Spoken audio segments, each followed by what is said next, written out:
Hey there everybody, hope your day's going well. Jacardo Old School Gaming here, and welcome back to, another Wild Wednesday with another Pokemon Theory.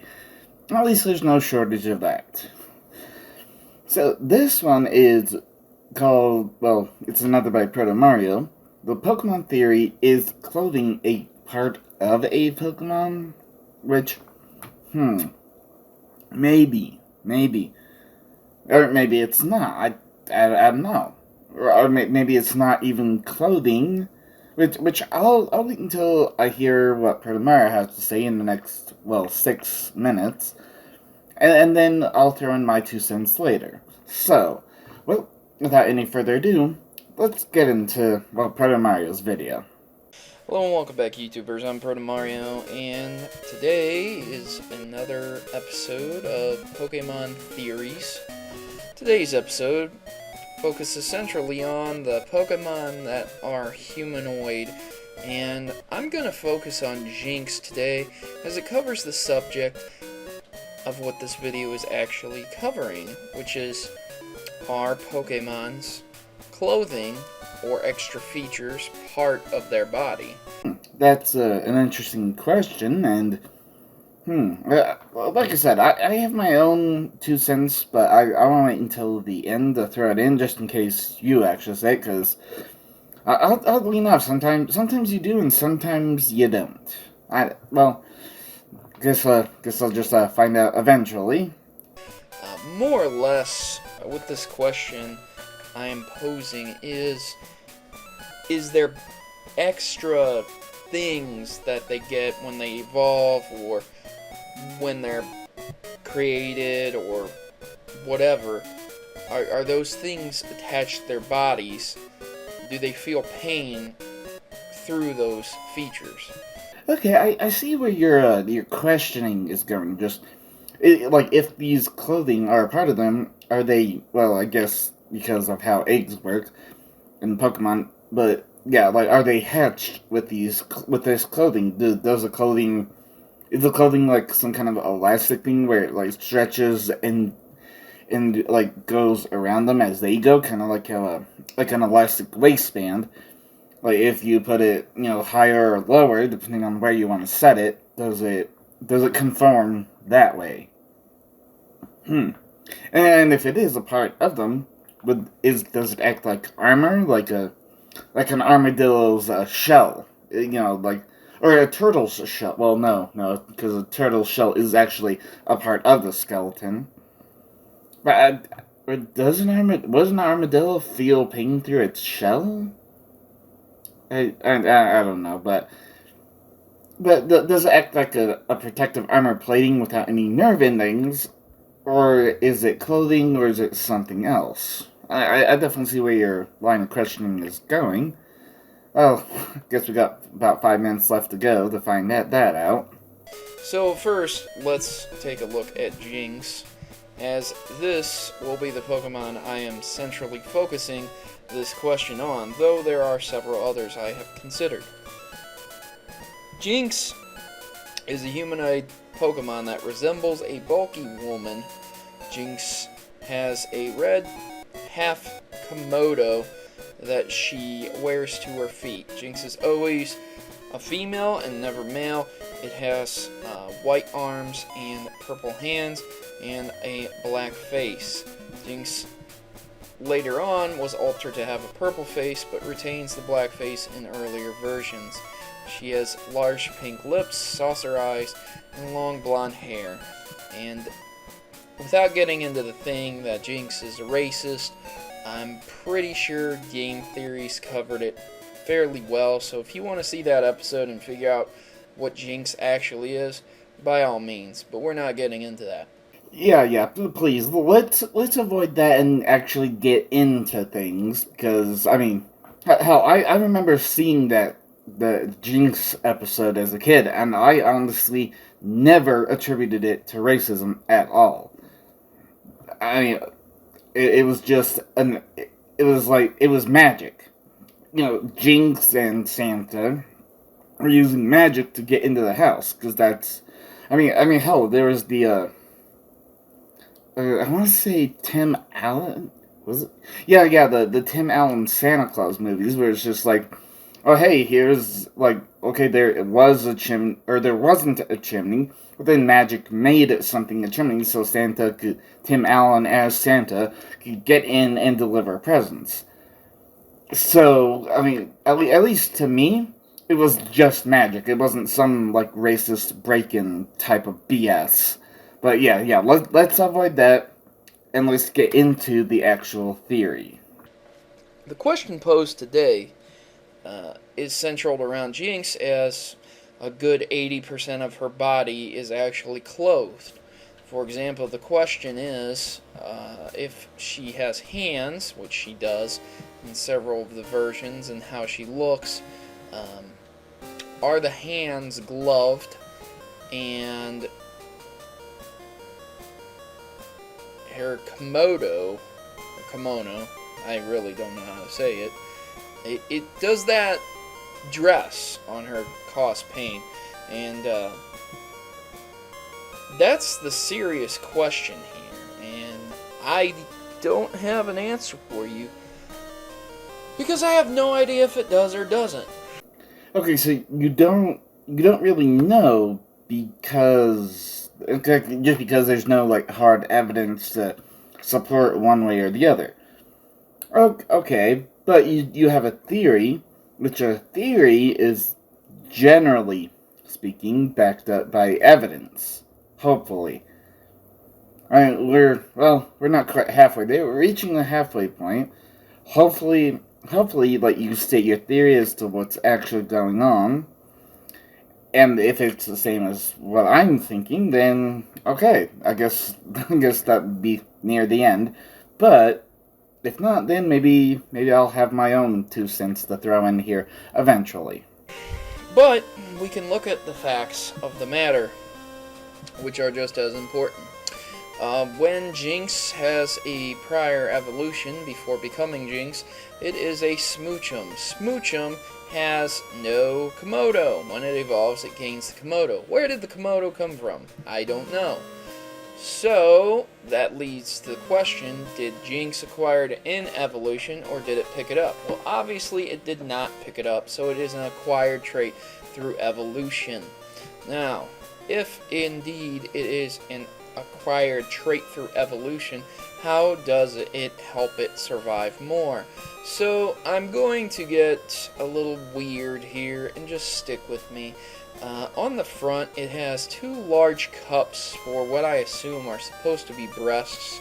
However, it's not exactly stated if Jinx is a woman or not, other than the fact that she's always female. There are no other features insinuating this. I mean, long hair doesn't necessarily guarantee a female. On top of the fact that, I mean, how do you tell if that thing is a female or not? Just because it has long hair and large lips? Again, not defining traits. Okay, yes, that's all true, but I mean, hell, you have like people are just as varied as well Pokemon. Really, I mean, you have tall ones, short ones, big ones, small ones, and every single possible variation in between of every single feature of the body.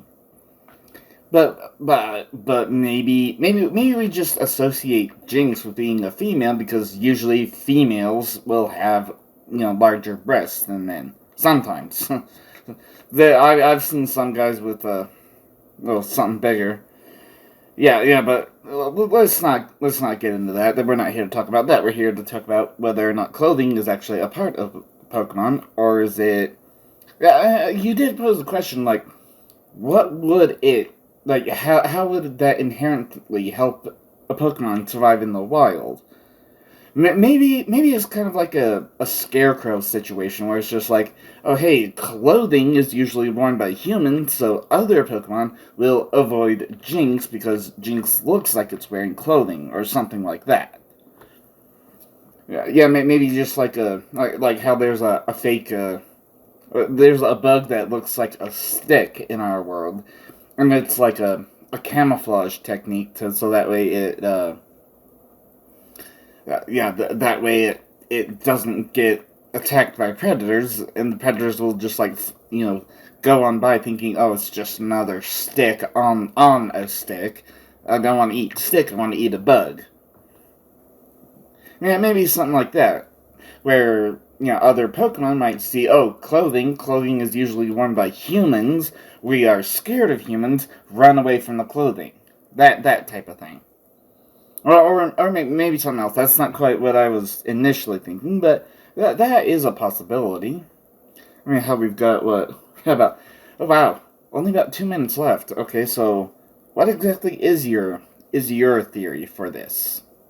But nevertheless, you have to understand, uh, if you attempt to try and see what's under Jinx's dress, there is nothing. And you can see this in several games that allow you to look up Jinx's dress.